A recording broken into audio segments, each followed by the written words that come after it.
সংবাদ মাধ্যমৰ বন্ধু বান্ধৱীসকল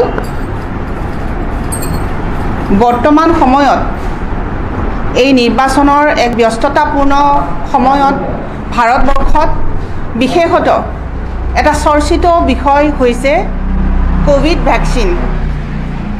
কোভিড ভ্যাকচিনক লৈ বিভিন্ন ধৰণৰ খবৰ ইতিমধ্যে গোটেই ভাৰতবৰ্ষত এটা তোলপাৰৰ নিচিনা পৰিৱেশ সৃষ্টি কৰিছে।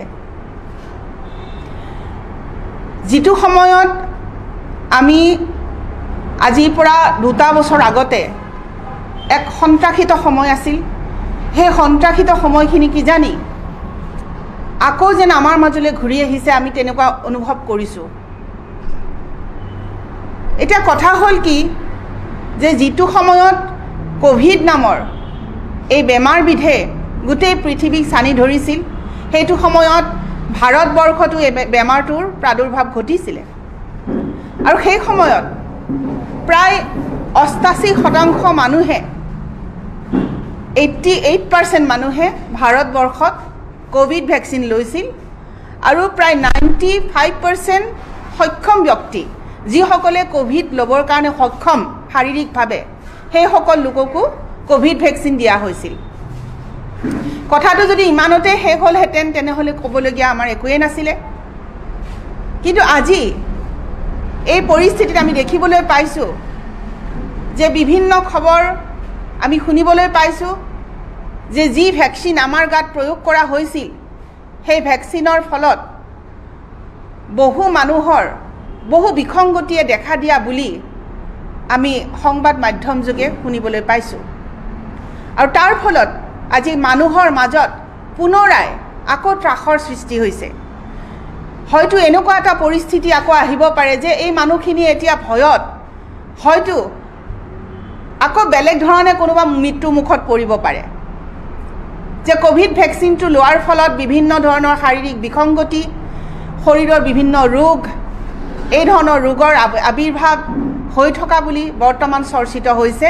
কিন্তু আজি এই ভ্যাকচিনটোৰ যি ক্ৰিয়া বা প্ৰতিক্ৰিয়া, এই বিষয়ত যি মানুহৰ মাজত এটা ত্ৰাসৰ সৃষ্টি হৈছে, এই ক্ষেত্ৰত আমাৰ নৰেন্দ্ৰ মোদী ডাঙৰীয়াৰ যিখন চৰকাৰ বিজেপি চৰকাৰে অত্যন্ত এক নীৰৱতা অৱলম্বন কৰিছে। এই কথাই আমাক বৰ চিন্তিত কৰি তুলিছে, কাৰণ এই সময়খিনিত মানুহৰ মুখে মুখে প্ৰশ্ন যে সেই সময়ত সকলো মানুহকে ভ্যাকচিন ল'ব লাগে বুলি চৰকাৰৰ ফালৰ পৰা কোৱা হৈছিল আৰু ভ্যাকচিন নল'লে এয়াৰপৰ্টলৈ যাব নোৱাৰিছিল, ৰেলৰ ষ্টেচনলৈকে যাব নোৱাৰিছিল বা ৰেলত যাত্ৰা কৰিব নোৱাৰিছিল, এৰোপ্লেনত যাত্ৰা কৰিব নোৱাৰিছিল, এখন দেশৰ পৰা অন্য এখন দেশলৈ যাব নোৱাৰিছিল, এখন জিলাৰ পৰা অন্য এখন জিলালৈ যাব নোৱাৰিছিল, চুবুৰীয়া ৰাজ্যলৈ যাব নোৱাৰিছিল। এনেকুৱা এটা পৰিৱেশ পৰিস্থিতি আমাৰ হৈছিল আৰু চাৰ্টিফিকেটখন নহ'লে বা ভ্যাকচিন লোৱাৰ তাৰিখ নহ'লে, আমি দেখুৱাব নোৱাৰিলে আমাক ক'লৈকে যাবলৈ দিয়া নহৈছিল।